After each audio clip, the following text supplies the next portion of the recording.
देश के नाम संबोधन में कहा है कि कांग्रेस ने भ्रूण हत्या कर दी। भैया विधवा विलाप क्यों कर रहे हैं आप? और ऐसा विधवा विलाप हर आपका सांसद कर रहा है, हर आपका विधायक कर रहा है। हमारे नेताओं को उनके दिमाग में जो मकड़ जाल फैला हुआ है उसको साफ करने की जरूरत है। विपक्ष को कोई सांप नहीं सूंघा था वहां पर। वहां कल लगा कि विपक्ष है कि अगर ये संशोधन हो जाता तो हम इतिहास बनाते, छोटे छोटे नए जिले बनाते। अरे मैडम, 2022 में आपने अपने मैनिफेस्टो में सबसे पहला प्रमुख पॉइंट यही रखा था कि कोटद्वार को जिला बनाएंगे। लगता तो ऐसा है कि लहंगा रिमोट से उठाने वालों की ये संस्था चल रही है। अनामिका शर्मा की कर लें, वो तो 4 कदम और आगे बढ़ गई थी, आज जेल में है। चाहे बात आप कुलदीप सेंगर की कर लें, चाहे बात आप धाकड़ की कर लें। याद है धाकड़? हाँ, वही धाकड़ जो हाईवे पर पुल हिला रहा था, टेस्टिंग कर रहा था, याद होगा, ज्यादा पुरानी बात नहीं है। गलत का विरोध खुलकर कीजिए, फिर चाहे वो राजनीति हो या फिर समाज। इतिहास हमेशा टकराने वालों का लिखा जाता है, तलवे चाटने वालों का नहीं। तो नमस्कार दोस्तों, मैं दीपक रावत आपके साथ में और आप देख रहे हैं गढ़वाल एक्सप्रेस।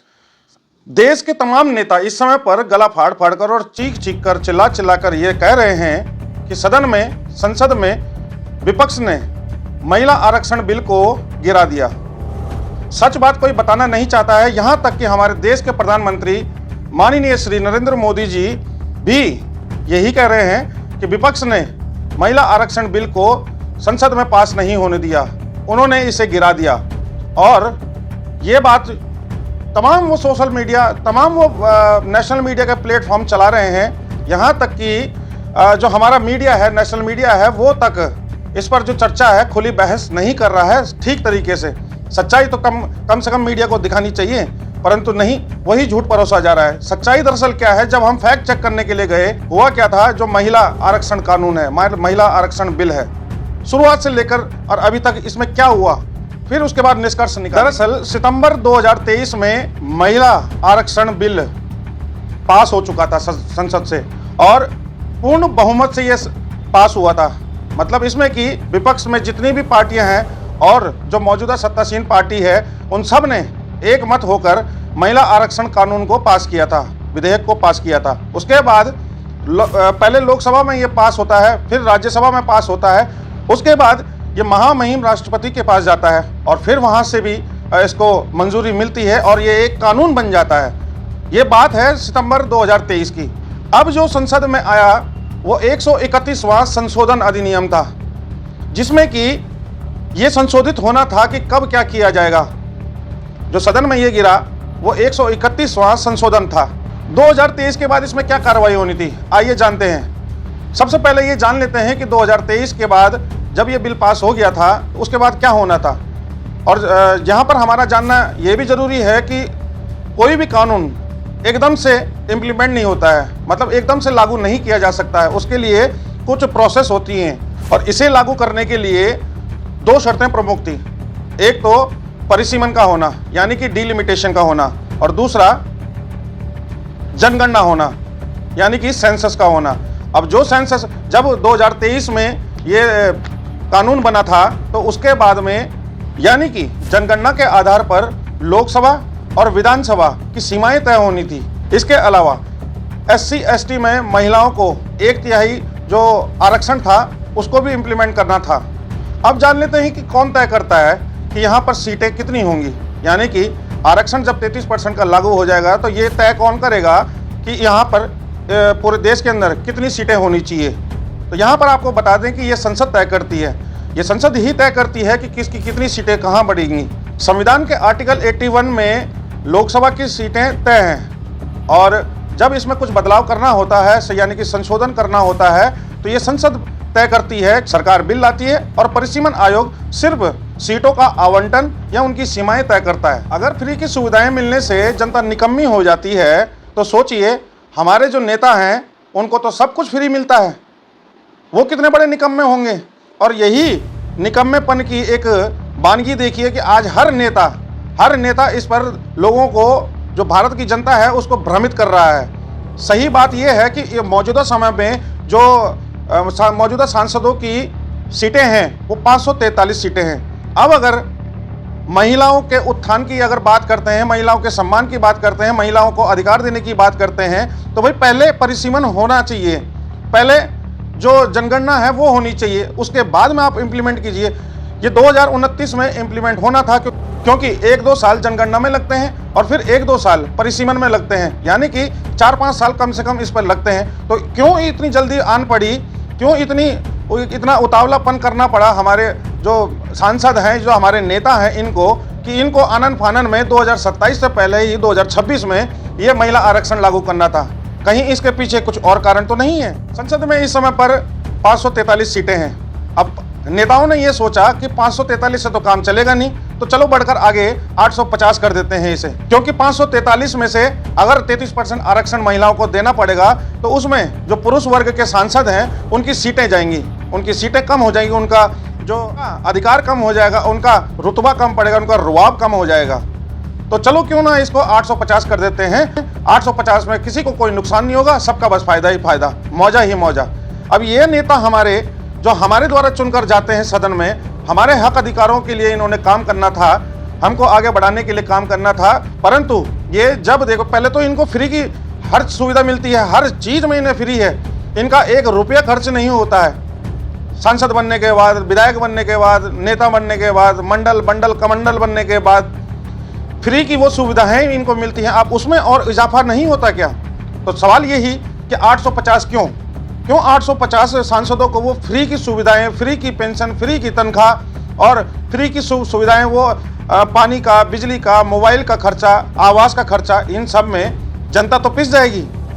तो फिर जनता पर ये आर्थिक बोझ क्यों वो 850 सांसदों का आर्थिक बोझ जनता पर लादा जा रहा है, और क्यों इसको जबरदस्ती अभी लाया जा रहा है, जबकि ये पहले परिसीमन हो जाना चाहिए, पहले परिसीमन होना चाहिए, फिर उसके बाद आपका जनगणना होनी चाहिए, उसके बाद आप 2029 में इसे लागू कीजिए ना, क्या दिक्कत है। और 2029 से अगर ज़्यादा जल्दी है तो 543 जो मौजूदा सीटें हैं उन्हीं में से लागू कर दीजिए, ऐसा विपक्ष कह रहा है। तो ये विपक्ष का कहना है, और कहीं ना कहीं अभी जो जल्दबाजी ये हो रही है उस पर सारा का सारा जो ठीक रहा, अभी जो गिरा महिला आरक्षण का संशोधन 131वां जो गिरा, उसका सारा का सारा ठिकरा फोड़ा जा रहा है विपक्ष के सर पर। हम ये नहीं कह रहे हैं कि विपक्ष यहाँ पर सही काम कर रहा है, हम ये कह रहे हैं कि नेताओं ने क्या किया, नेता क्या करते हैं अपने आप, अपनी सुख सुविधा के लिए क्या करते हैं। किसी भी नेता ने, चाहे वो उत्तराखंड की बात करूं, चाहे मैं कहीं की भी बात करूं, तो किसी भी नेता ने महिलाओं के उत्थान के लिए क्या काम किया, कब साथ में आए। उत्तराखंड की अगर बात करूं तो अंकिता भंडारी के लिए कब आप नजर आए सामने पर, कितनी बार नजर आए। परंतु ये पूरी जनता का मानना है कि भाई अंकिता भंडारी के समय पर वो महिलाएं नहीं थी क्या, क्यों नहीं आए आप वहाँ, क्यों नहीं दिखाई दिए आप प्रखर होकर। आप तो हर समय, अच्छा बात करते हैं कि महिलाओं के उत्थान के लिए आप कितना काम करते हो, तो आपकी पार्टी में ऐसे नेता हैं, भरमार हैं, उनकी भरे पड़े हैं इतने नेता कि उनकी तारीफ में अगर 4 कसीदे पढ़ दें तो भाई वो भी कम ही होगा। चाहे बात आप प्रज्वल रेवन्ना की कर लें, चाहे बात आप पुलकित आर्य लोगों की कर लें, चाहे बात आप अपनी महिला नेत्री अनामिका शर्मा की कर लें, वो तो 4 कदम और आगे बढ़ गई थी, आज जेल में है। चाहे बात आप कुलदीप सेंगर की कर लें, चाहे बात आप धाकड़ की कर लें, याद है धाकड़? हाँ, वही धाकड़ जो हाईवे पर पुल हिला रहा था, टेस्टिंग कर रहा था, याद होगा, ज़्यादा पुरानी बात नहीं है। लगता तो ऐसा है कि लहंगा रिमोट से उठाने वालों की ये संस्था चल रही है। महिलाओं की अगर बात करें तो 74 महिलाएं अभी सांसद हैं, और ये परसेंटेज अगर देखा जाए तो 13.6% आता है मौजूदा जो संख्या है।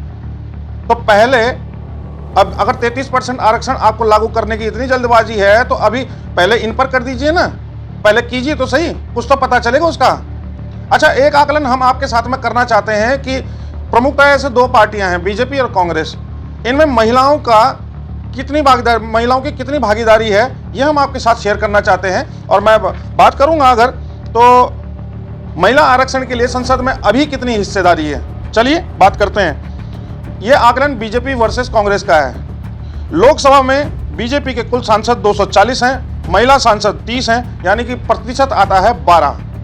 वहीं पर दूसरी तरफ अगर कांग्रेस की बात करें तो कांग्रेस के कुल सांसद हैं लोकसभा में 100 और महिला सांसद हैं 20, यानी कि प्रतिशत आता है 20। तो यहाँ पर उसके बाद राज्यसभा की बात करते हैं। तो राज्यसभा में बीजेपी के जो कुल सांसद हैं वो हैं 90 और महिला सांसद 10 हैं। तो अब इसका परसेंटेज निकल कर आता है हमारे सामने 12%। वहीं अगर कांग्रेस की बात करें तो कुल सांसद 30 हैं, महिला सांसद 7 हैं, टोटल प्रतिशत आता है 18। विधायक, अब एमएलए की बात कर लें, मेंबर ऑफ लेजिस्लेटिव असेंबली, तो कुल 1300 प्लस विधायक हैं बीजेपी के और महिलाएं हैं इसमें 120, यानी कि जो टोटल परसेंटेज निकल कर आता है वो है 9%। वहीं अगर कांग्रेस की बात करें तो कुल हैं 700 प्लस विधायक और महिलाएं हैं 110 और यहाँ का टोटल परसेंटेज निकल कर आता है 15। अब राष्ट्रीय कार्यकारिणी की अगर बात करें तो बीजेपी में राष्ट्रीय कार्यकारिणी में महिलाएं 20 हैं, प्रतिशत 10। महिलाएं कांग्रेस में राष्ट्रीय कार्यकारिणी में 90 हैं और इसका प्रतिशत निकल कर आता है 37, यानी कि 37। वहीं अगर प्रदेश कार्यकारिणी की बात करें तो महिलाएं बीजेपी में 50, यानी कि परसेंट 5।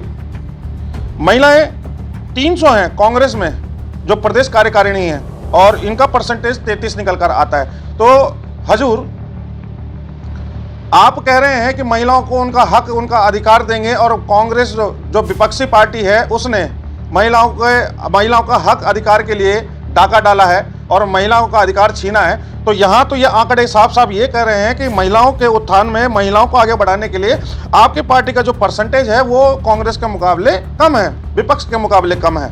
तो कैसे आप कह रहे हैं कि विपक्षी पार्टियां भाई महिलाओं के उत्थान के लिए बात नहीं करती है, महिलाओं के उत्थान के लिए नहीं काम करती है, जबकि यहाँ पर जो प्रतिशत निकल कर आता है वो आपसे ज़्यादा आता है मान्यवर।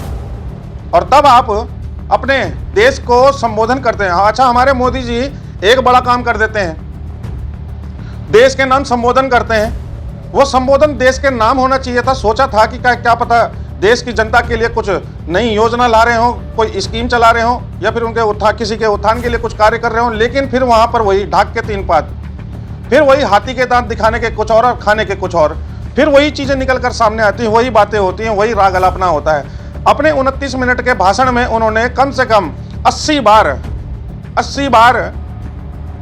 कांग्रेस कांग्रेस कांग्रेस कांग्रेस करते रहे, जबकि वो देश के नाम संबोधन था, उसमें राजनीतिक संबोधन नहीं था वो। और दूसरा, आपको देखकर तो मोदी जी लगता है नहीं कभी कि आप पूरे देश के प्रधानमंत्री हैं, ऐसा लगता है कि आप एक पार्टी के प्रधानमंत्री बनकर रह गए हैं। क्योंकि अगर कोई प्रधानमंत्री देश के नाम संबोधन करता है तो उसमें देश के उत्थान के लिए, देश को आगे बढ़ाने के लिए कुछ कार्य की बातें होती हैं, ना कि बीजेपी कांग्रेस करने के लिए। पार्टीवाद की राजनीति आप करते हैं हर समय, जब देखो पार्टीवाद। और एक चीज़ और कहना चाहूँगा कि आप मन की बात तो सुनाते हैं, कभी जन की बात भी सुन लिया करें। मन की बात तो आपने बहुत बार करते हैं, लेकिन जन की बात कौन करेगा?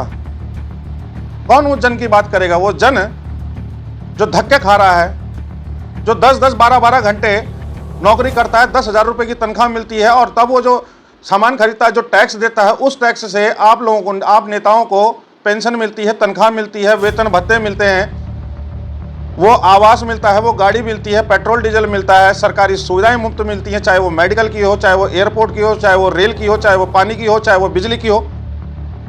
और तब आप देश के नाम संबोधन करते हैं और उसमें भी राग अलापते रहते हैं। अच्छा, एक चीज और कि भाई आप कह रहे हैं कि भ्रूण हत्या कर दी है। आपने अपने देश के नाम संबोधन में कहा है कि कांग्रेस ने भ्रूण हत्या कर दी। भैया, विधवा विलाप क्यों कर रहे हैं आप? और ऐसा विधवा विलाप हर आपका सांसद कर रहा है, हर आपका विधायक कर रहा है, ये विधवा विलाप ही कर रहे हैं आप लोग। भाई, महिला आरक्षण अगर लागू करना है तो महिला आरक्षण तो पहली बात लागू हो चुका है, वो कानून बन चुका है। अब उसमें संशोधन करना था तो कीजिए ना। तो संशोधन करने के लिए भाई पहले जनगणना करवाइए, परिसीमन करवाइए, परिसीमन आयोग बिठाइए, सीमाएं तय करें, सीटों का बंटवारा करें, सीटें बढ़ानी है तो बढ़ाइए। परंतु ये विधवा विलाप क्यों? और आपके नेता तो अव्वल दर्जे पर आते हैं। चलिए हम यहाँ की बात करते हैं। तो हमारी विधायक भी कल एक मीटिंग करती हैं और कहती हैं, प्रेस मीट करती हैं और ये कहती हैं कि विपक्ष को सांप सूंघ गया था। भाई 2023 में अगर ये बिल बन गया था तो अब संसद में जैसे ही इसे लागू करना था तो विपक्ष को सांप सूंघ गया और उन्होंने ये गिरा दिया। भाई विपक्ष को सांप नहीं सूंघा था मैडम जी। हमारे नेताओं को उनके दिमाग में जो मकड़ जाल फैला हुआ है उसको साफ करने की जरूरत है। विपक्ष को कोई सांप नहीं सूंघा था वहां कल लगा कि विपक्ष है जिंदा, वरना आज तक तो हम यही कहते थे कि विपक्ष तो खत्म है, कहीं है ही नहीं विपक्ष। भाई अगर वहां पर सांप सूंघने वाली बात आती तो ये संशोधन जो होना था नियम कायदों के खिलाफ लागू कर रहे थे आप, वो गिरता नहीं। पहले आप जनगणना करवाइए, फिर परिसीमन करवाइए, उसके बाद 2029 में लागू कीजिए ना।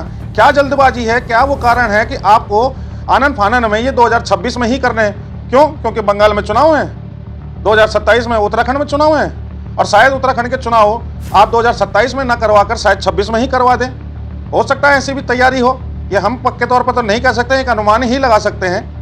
अच्छा एक बात और कि आपने कल की मीटिंग में अब एक बात और कही थी कि अगर ये संशोधन हो जाता तो हम इतिहास बनाते, छोटे छोटे नए जिले बनाते। अरे मैडम 2022 में आपने अपने मैनिफेस्टो में सबसे पहला प्रमुख पॉइंट यही रखा था कि कोटद्वार को जिला बनाएंगे। कहां बना जिला? बना क्या? या आपने क्या कोशिश करी जिला बनाने के लिए? भाई जब आप लोगों को वो वादे, वो हसीन वादे जो आप जनता को दिखाते हैं वो पूरे ही नहीं करने हैं तो क्यों अपना मैनिफेस्टो जारी करते हैं? क्यों जनता को मैनिपुलेट करते हैं? क्यों जनता को दिशा भ्रमित करते हैं कि भाई हम ये करेंगे और फिर उसके बाद होता कुछ नहीं है? नेताओं की कथनी और करनी में जमीन और आसमान का फर्क नजर आता है उनके मैनिफेस्टो को देखकर। तो 2027 के जो चुनाव हैं उसमें भी आपको अपने मैनिफेस्टो के वादे जरूर जनता याद दिलाएगी। तो ये जो पटकथा आजकल चल रही है संसद से लेकर सड़क तक, उसको देखकर तो ऐसा ही लगता है कि इस हमाम में सब नंगे ही नंगे हैं। यहां हर शाख पर उल्लू बैठा है, कोई किसी को सच बोलने की कोई किसी को सच बता नहीं रहा है। बस एक भ्रमित किया जा रहा है कि ये ऐसा कर रहा है, इसकी वजह से ऐसा हो गया। महिलाओं के सबसे बड़े हितैषी आप बन रहे हैं। ऐसी कौन सी महिला सांसद है, एक बात बताइएगा, ऐसी कौन सी महिला सांसद है जो गरीब, पिछड़े, कुचले वर्ग से आती है? जितनी भी सांसद महिलाएं हैं सारी की सारी करोड़पति हैं, या तो फिर वो राजनीतिक बैकग्राउंड से हैं, किसी का पति, किसी का पिता, किसी का भाई, किसी का रिश्तेदार, कोई ना कोई यहाँ परिवारवाद की राजनीति करता है। और तब आप कहते हैं कि महिलाओं का उत्थान होता। कौन सी महिलाओं का उत्थान होता? वो तो पहले ही करोड़पति हैं जो सांसद हैं, आगे 850 और होते।